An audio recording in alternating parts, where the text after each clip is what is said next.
Et bonjour les amis, ben voilà, ça y est, me revoilà, enfin. Bon, excusez-moi, hein, j'ai été super long à faire cette vidéo. Est-ce que ça enregistre? Ouais, bon, ça fait longtemps, excusez, hein. Ouais, j'ai un peu honte d'ailleurs. Bon, vous voyez, je suis en forme, je suis guéri. Voilà, j'ai plus rien. Nickel, super. Bien, ça fait au moins 3 mois que j'aurais dû faire cette vidéo et bah, j'y arrivais pas. Impossible. J'avais comme un blocage émotionnel. Impossible de parler de ce que j'ai vécu, de tout ça. Je pouvais pas. Première fois de ma vie que ça arrive. Avant, je pensais que les gens qui ont eu un cancer, ils en parlent à personne. Comme je sais pas, ils ont honte, je sais pas. Mais c'est pas ça en fin de compte. Je l'ai compris maintenant, c'est que, eh bien, avoir eu un cancer et avoir été traité, bah, c'est un traumatisme, quoi. C'est comme chacun vit son 11 septembre. C'est un tel traumatisme qu'on on n'a pas envie d'en parler, puis à la limite, on ne peut pas en parler, quoi. Parce que ça nous remémore tout ce qu'on a vécu, quoi. Et voilà. Donc j'ai mis un certain temps, il est vrai, à faire cette vidéo. Mais bon, vaut mieux tard que jamais. Voilà. Je tiens, et bien évidemment, à tous vous remercier pour tout ce que vous avez fait pour moi, quoi.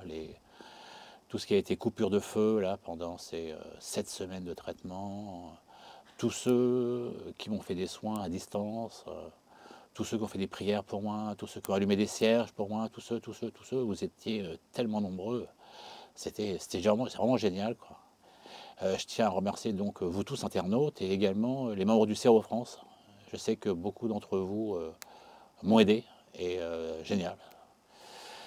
Euh, ouais, toujours l'émotion de parler de tout ça. C'est un tel élan de solidarité, c'est pas tous les jours, quoi. Oui. Ouais, je devais le mériter là. Merci encore. C'était top. Mais il est vrai aussi que ça m'a inquiété tout ça, vous voyez. Vous tous là, à faire des choses sur moi à distance, je me suis dit, oh là là, peut-être que ça fait trop, ou peut-être que ça va être dangereux pour moi, parce que certaines personnes qui vont essayer sont elles-mêmes polluées, ça va me polluer, vous voyez. C'est souvent l'inquiétude chez les thérapeutes. Mais bon, en fin de compte, bah, pas du tout. Nickel chrome, hein. Vous pouvez continuer, ça vous fait plaisir. Non, non, c'est super. Il n'y a pas eu d'interaction négative ou quoi que ce soit, comme souvent les gens ont peur. Moi, franchement, ça a été super bien. Voilà. Ensuite, la question est, est-ce que cette fameuse prière pour couper le feu fonctionne? Donc la réponse est oui. Moi, j'étais pas. Bah, je savais que même par téléphone, moi, j'arrivais à couper le feu, mais est-ce que comme ça, à distance, plein de gens, est-ce que ça marcherait? Donc il y a eu un test qui a été pratiqué. C'était à la dernière vidéo que j'ai faite quand j'étais sous traitement, là, dans un état pas possible, où c'était un vendredi, je crois. C'était peut-être la 5e semaine. Je n'avais pas encore ressenti de brûlure interne. Et à la fin de la 5e semaine, j'ai commencé à ressentir des réelles brûlures à l'intérieur de la gorge. Alors là, je me suis super inquiété. Là, je me suis dit, ouh là là, c'est pas bon. Il reste encore 2 semaines. Et si déjà maintenant, malgré les coupures de feu, je sens ça, je suis mal barré. Bon, je me suis dit aussi, ça fait 5 semaines, peut-être que les gens en font de moins en moins. C'est vrai que c'est un peu long, hein, à faire ça tous les jours. Et bah voilà, les gens, tu vois, bon, les autres le font, mais si tout le monde se dit ça, après il n'y a plus personne. Et donc j'ai fait un appel, je vous ai fait un appel, je me souviens très bien, le vendredi. Voilà, on va faire un test ce soir et cette nuit, puis demain matin, et on va voir ce qui se passe, quoi. Et le soir même, hein, voilà, je vous le dis aujourd'hui parce que vous ne savez pas, le soir même, toutes les brûlures ont disparu et ça n'est jamais revenu, malgré les 2 semaines suivantes de traitement. Malgré également les 5 semaines qui ont suivi le traitement où les rayons agissent toujours sur le corps. Donc toujours des brûlures, aucune brûlure, rien du tout. Et puis moi je savais pas trop si je devais ressentir une brûlure intérieure ou pas, quoi. Je suis dans quel questionnement, quoi. Et quand vous demandez à l'ORL, à l'oncologue, est-ce que je vais ressentir des brûlures? Alors eux ils se mouillent jamais, hein. Jamais, jamais, jamais. Ils disent, bah, ça dépend des gens. Voilà, c'est la seule réponse que j'obtiens.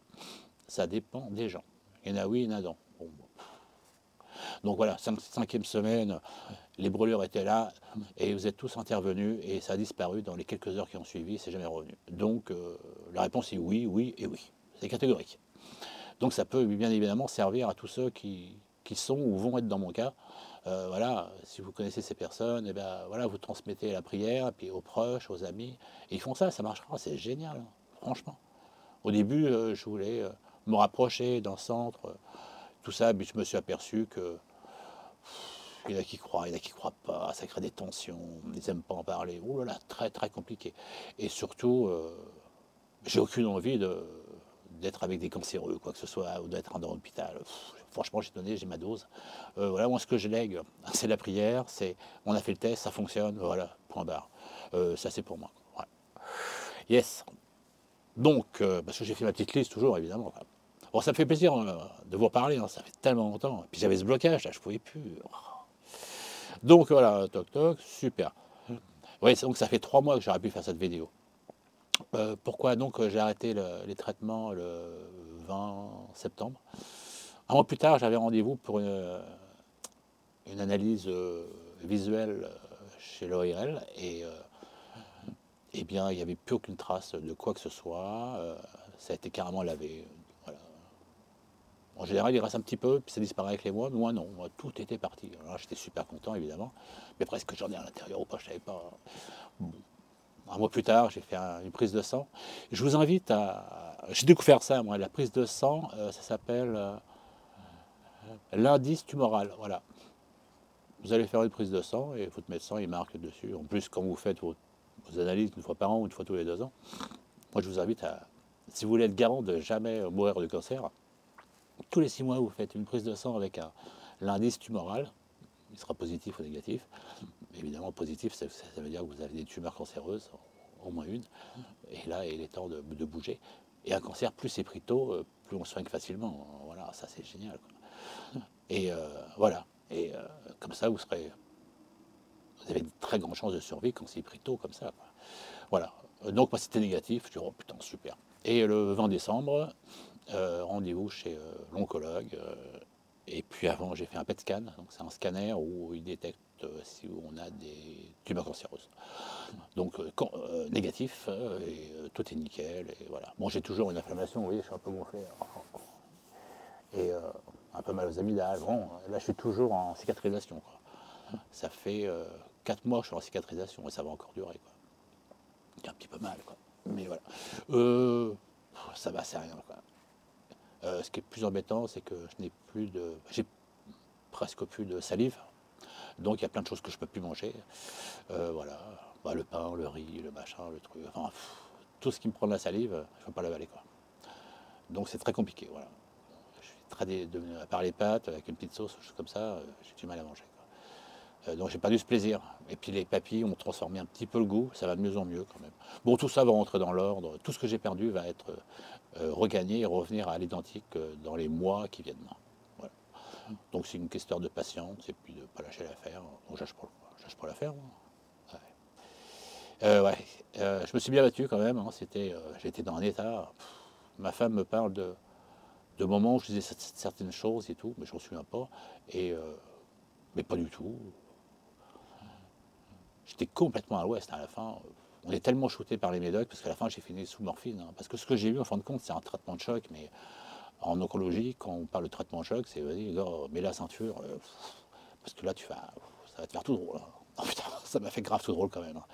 Voilà. Donc, ouais, j'étais grave à l'ouest. Hein. Et la période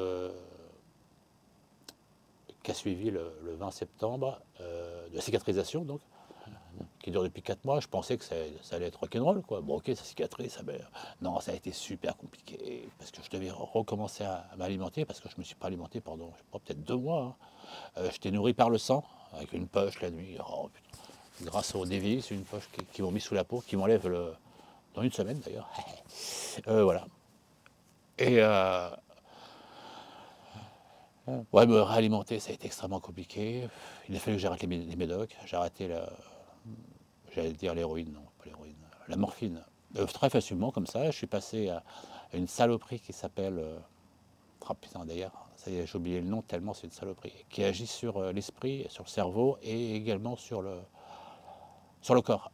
Et cette saloperie de médicament, comment il s'appelle? Mince, bon tant pis. J'étais accro, voilà. C'est un médicament, on devient facilement accro, quoi. L'horreur, je ne pouvais pas l'arrêter. J'ai des tremblements et tout, le machin, un vrai junkie, quoi. Donc je me suis battu contre ça pour l'arrêter, mais j'ai réussi, hein. Mais oh là là, heureusement, je n'ai pas pris plus longtemps, hein. Ouais.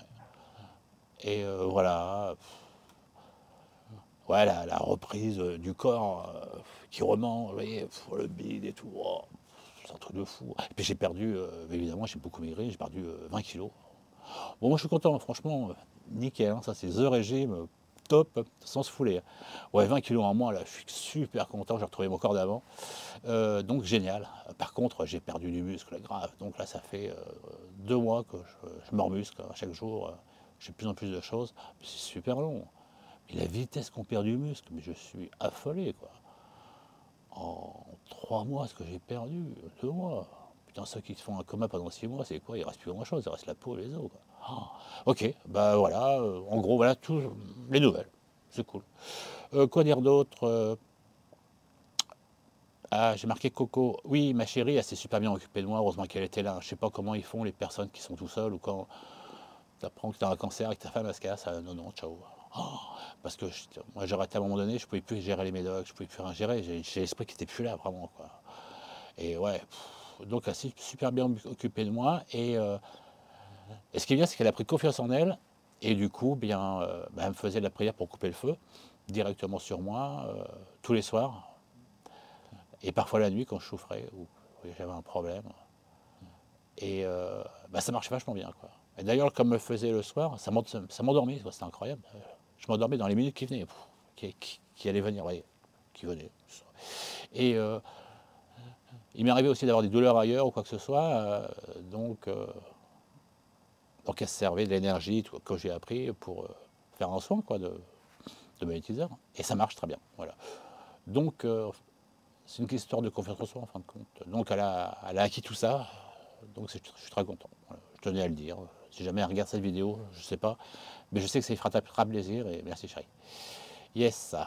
Oui, donc j'ai marqué en dessous, l'ange avait raison. Bah ouais, ouais. Mon ange gardien, si je peux l'appeler comme ça, euh, qui est venu qui a fait une possession angélique, hein, à mon ORL, chirurgien ORL, le 16 mai dernier. Hein. Une possession angélique, ouais, c'est clair. Il avait entièrement raison, voilà. Et jusqu'au bout. Chapeau.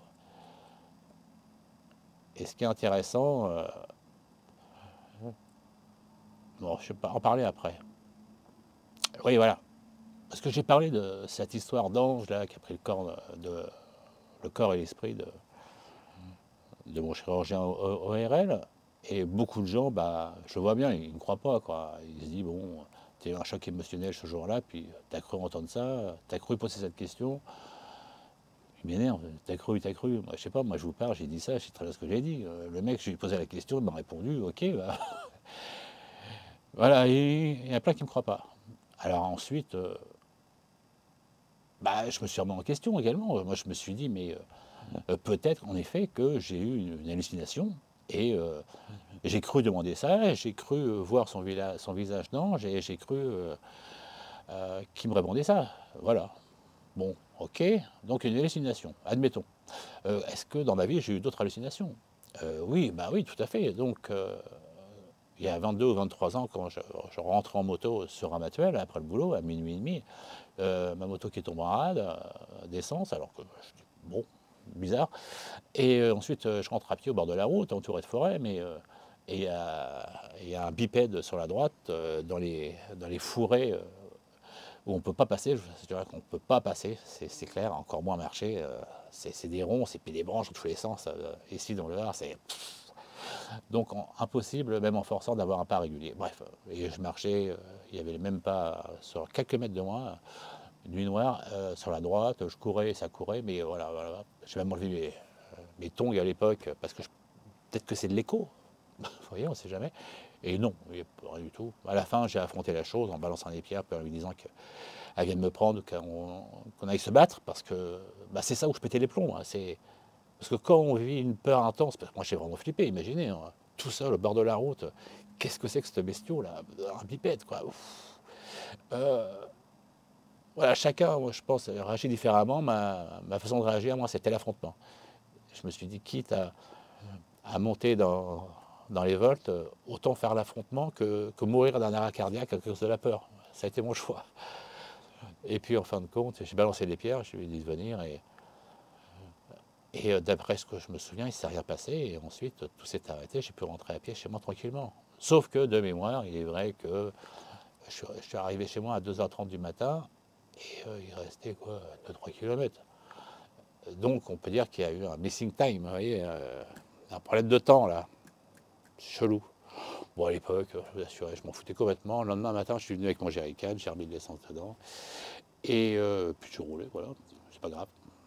Un truc bizarre de plus dans ma vie, mais pourquoi, autre chose à faire. Et depuis ces 22-23 ans, je me suis quand même toujours posé la question, mais qu'est-ce que c'était que cette histoire quand même? Parce que je m'en souviens, mais comme si j'y étais, hein, c'était incroyable. Comment on peut. J'entendais marcher, c'est. Parce qu'ici, c'est vachement sec l'été. Et moi, j'appelle ça les crunchs. On marche en forêt. Ici, c'est. Entre les pieds de brindilles et puis les feuilles mortes, on vous entend venir. Hein. Et voilà. Et j'entendais que ça. Je n'entendais même pas les branches qui se poussaient. Et s'il arrivait à les pousser ou quoi que ce soit. Non, non. Je suis obligé de boire souvent parce que plus de salive. Je chante même la nuit et tout. Donc la nuit, évidemment, je me lève 3 fois pour aller aux toilettes. Évidemment, j'arrête pas de boire. Et ça va, vous voyez, je pète la forme, c'est le plus important. Et donc voilà, deuxième hallucination, pourquoi pas? Eh bien, figurez-vous que les choses sont bien faites, en tout cas je pense que les faits sont amenés à moi d'une certaine façon pour que je garde confiance dans ce qui arrive et que je continue ainsi mon chemin, guidé vers cette autre chose ou cet autre événement que je subirai, donc que je vivrai, je pense, parce que ce sera toujours bien. Et voilà, donc je continue mon explication. J'essaie de ne pas perdre le fil, hein, parce que c'est pas évident. Hein.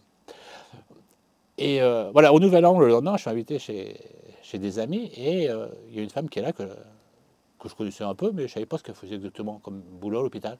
Mais en fin de compte, elle est urgentiste en psychiatrie. Ah, j'ai bien, ça tombe bien, ça. Et donc, j'y parle un petit peu de mes trucs, mes problèmes d'hallucination, si c'est un problème d'hallucination, et qu'est-ce qu'elle en pense. Et donc, elle a été catégorique, elle m'a dit, pour moi, c'est absolument pas une hallucination, dans le sens que si tu avais des hallucinations, ou une hallucination, c'est pas possible parce que c'est pas un truc qui arrive comme ça du jour au lendemain, quoi. C'est un truc qu'on tient depuis gamin, enfin au moins depuis l'adolescence, quoi. Adolescence, tu as déjà dû commencer à avoir des hallucinations et ça aurait été crescendo et tu en aurais régulièrement, quoi. Donc c'est pas une ou deux hallucinations dans ta vie. Ah, je dis ok, bah donc ça m'a bien rassuré, je vous l'assure. Là, j'étais bien content, je me suis dit, voilà, arrêtez de me prendre pour un dingue, je suis pas fou du tout, je vois bien ce que je vois et ce que j'entends. Voilà. Et ça ne s'arrête pas là. Donc je remercie, salut Olivia, donc Olivia Delaporte, qui m'a envoyé un mail avec une vidéo en octobre, je crois. Et donc ça parlait, elle me disait qu'il y a un monsieur qui témoignait sur une chaîne. Ce monsieur parlait d'une expérience qu'il a vécue, identique, à la limite mot pour mot, à la mienne, du bipède dans la forêt. Et c'est sur une chaîne d'un mec qui parle de loup-garou. Donc c'est un loup-garou.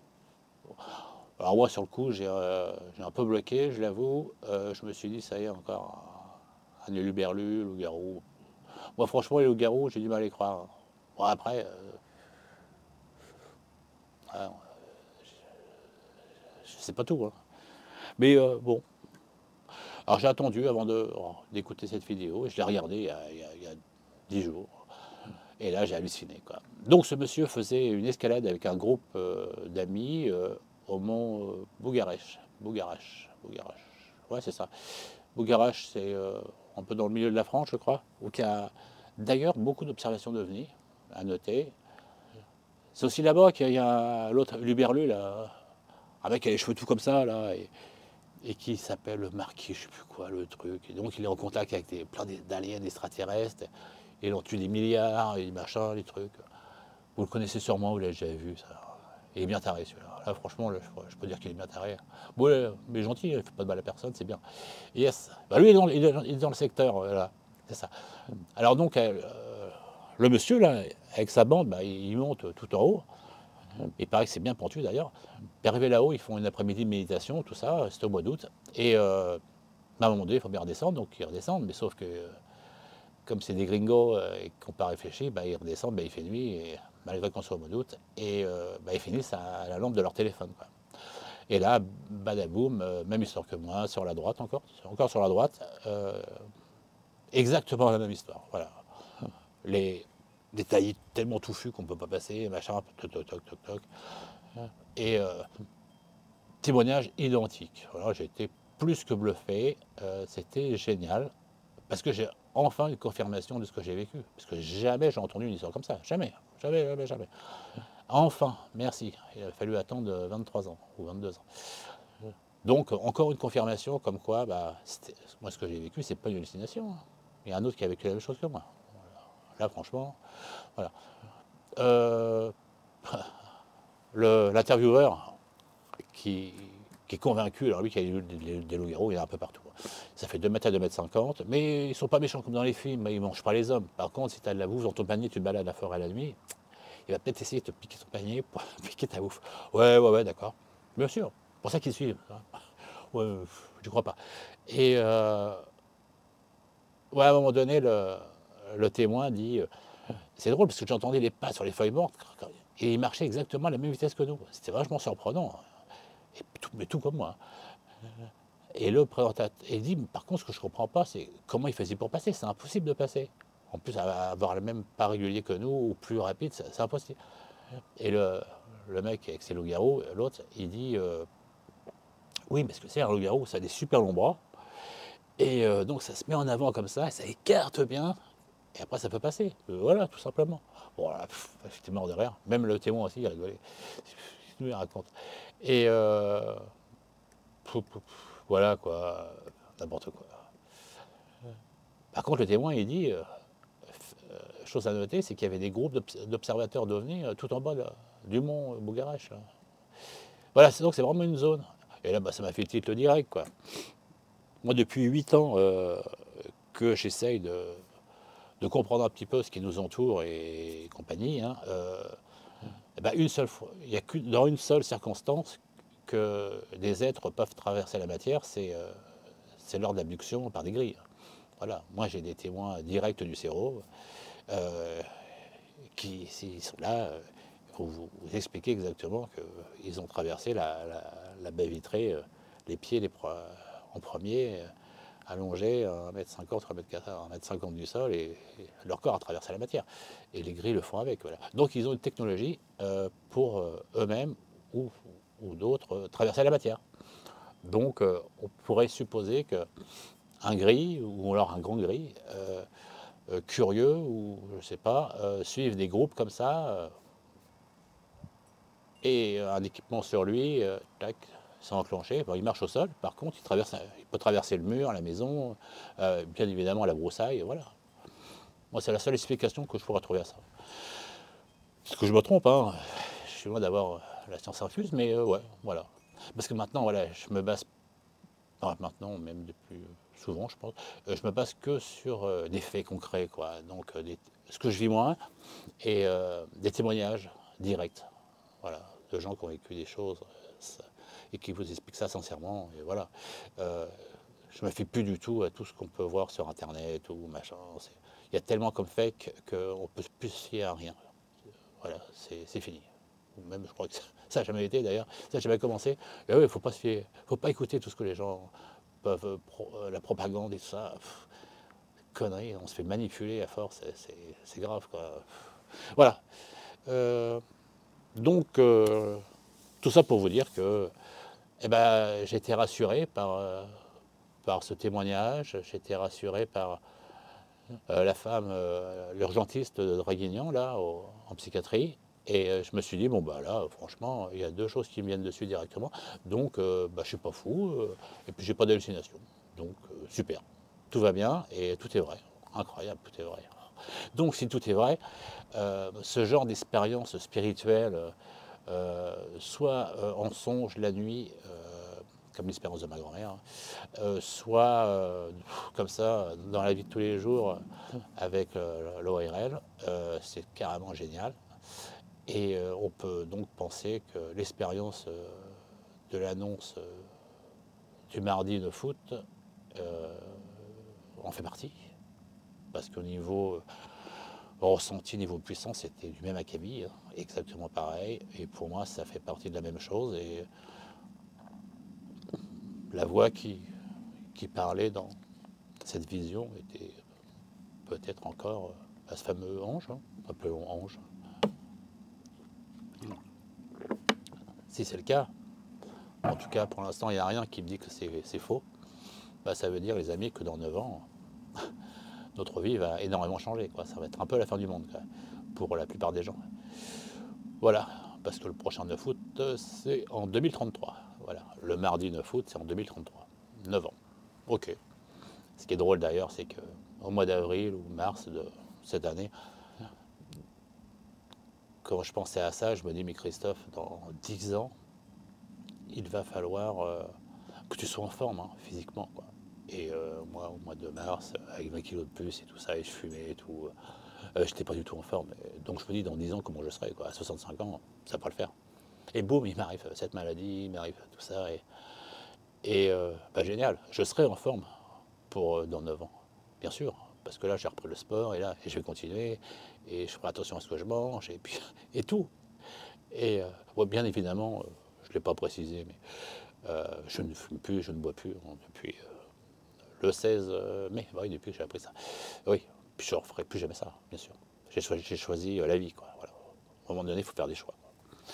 Yes, bon voilà, ça c'est fait. Ensuite, ah oui, ouais, je ne vais pas vous dire ce que j'ai écrit tellement c'est pas gentil, mais ouais, au début, quand j'ai annoncé ma maladie et que j'allais me faire soigner par la médecine, hein, ouais, il y en a qui ont écrit mais non, faut que tu manges des légumes là, crus, là, tous les jours, tu manges que ça, tu vas voir, ta tumeur elle va s'en aller et tout.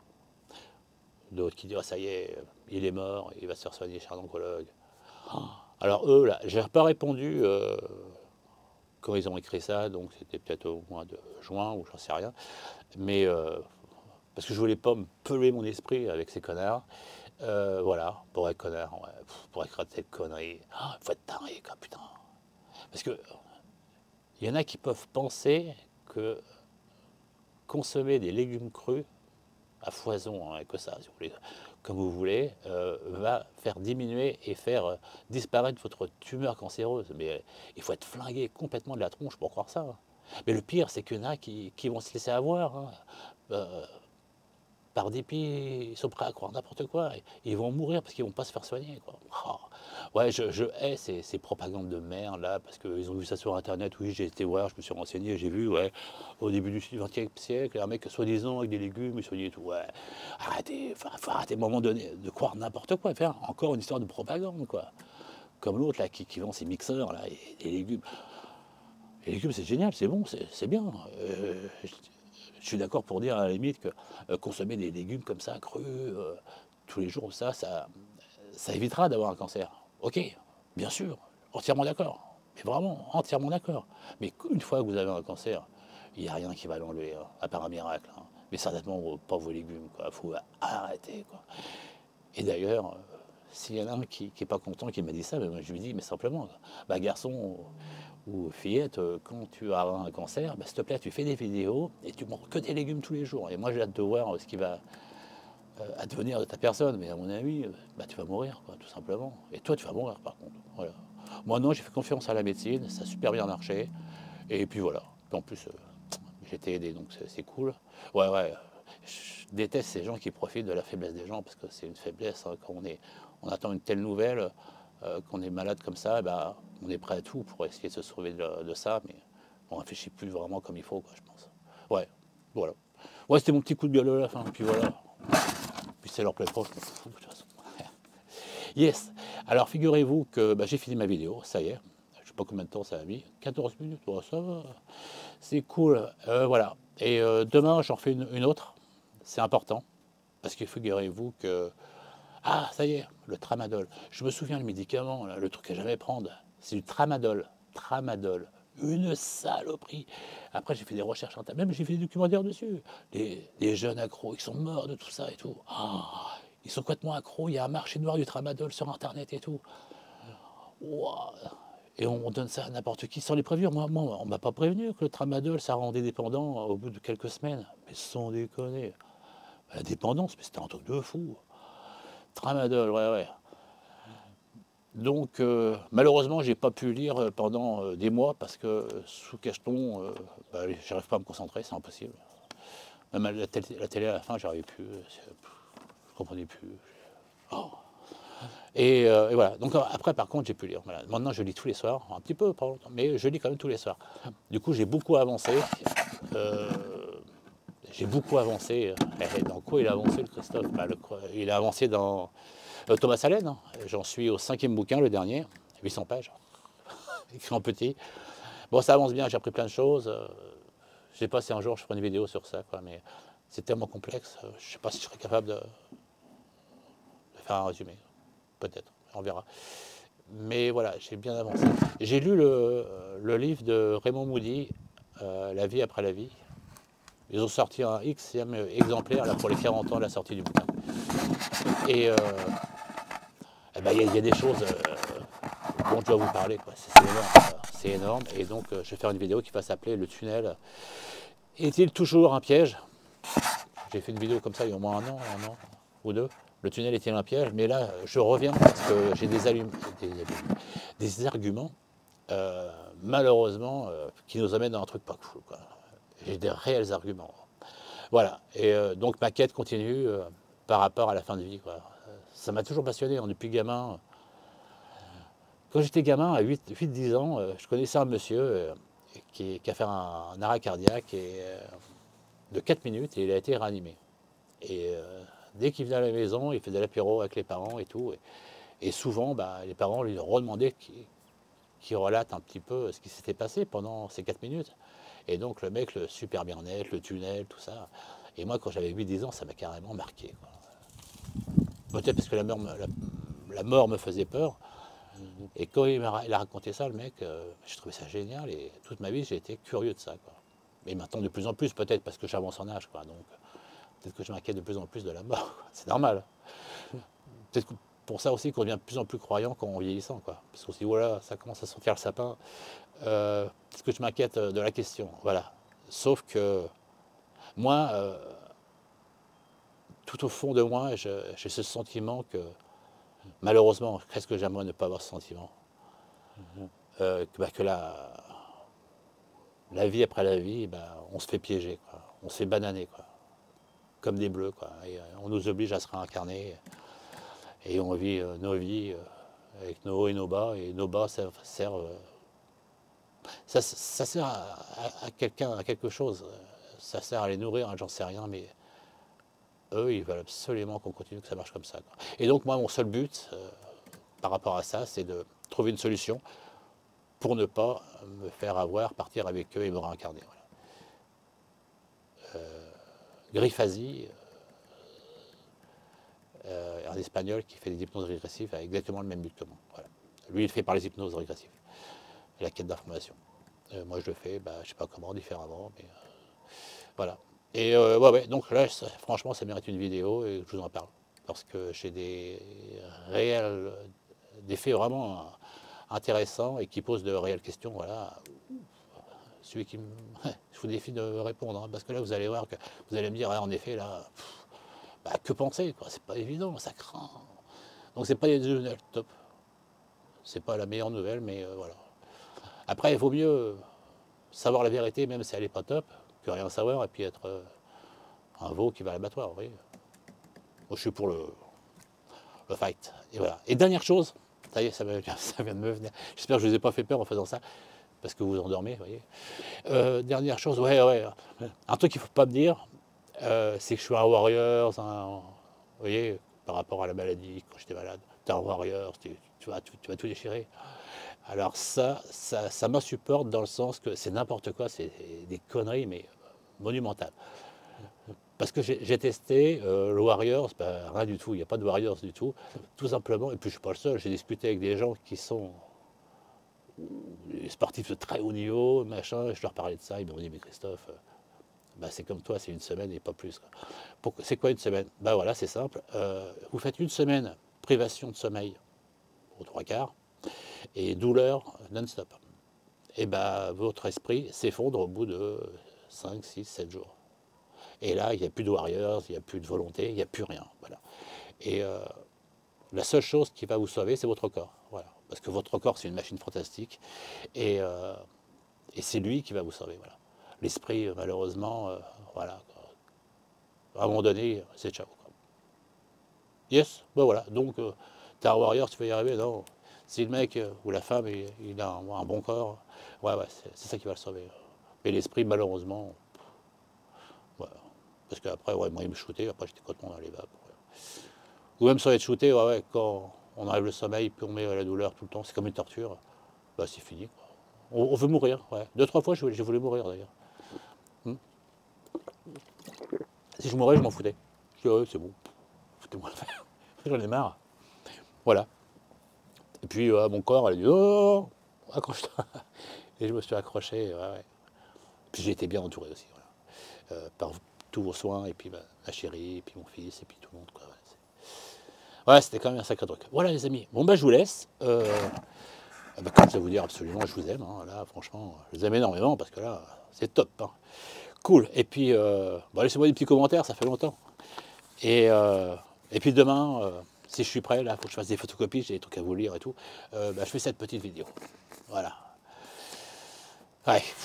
Allez, bye bye les amis.